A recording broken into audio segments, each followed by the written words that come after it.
بسم اللہ الرحمن الرحیم۔ السلام علیکم ورحمۃ اللہ وبرکاتہ۔ معزز سامعین، ایک مرتبہ آپ صلی اللہ علیہ وسلم بیمار ہو گئے اور بیماری کی شدت کی وجہ سے بستر پر سو رہے تھے کہ حضرت ابوبکر صدیق رضی اللہ تعالیٰ عنہ عیادت کے لیے حاضر خدمت ہوئے اور آپ کو بستر مریض پر پڑے دیکھ کر غمگین ہو گئے۔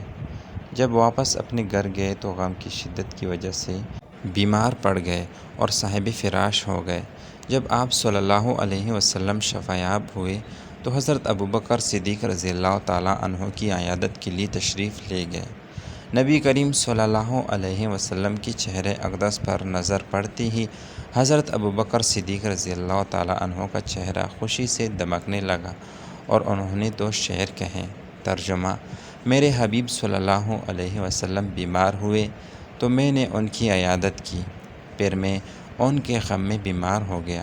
جب میرے حبیب شفایاب ہو گئے تو وہ میری عیادت کو آئے اور ان کے چہرے پر نظر پڑتے ہی میں بھی شفایاب ہو گیا۔ یہ حضرت ابوبکر صدیق رضی اللہ تعالیٰ عنہ کی آپ صلی اللہ علیہ وسلم کے ساتھ کمال محبت کا ایک نمونہ تھا۔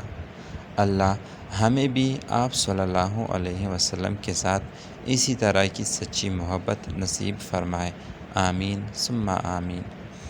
تو میرے محترم بہنوں اور بھائیوں، اگر ابھی تک آپ نے ہمارا یوٹیوب چینل سبسکرائب نہیں کیا تو جلدی سے سبسکرائب کریں اور بیل آئیکن کو دبائیں تاکہ ہماری آئندہ کی وظائف پر مشتمل ویڈیوز آپ کو بر وقت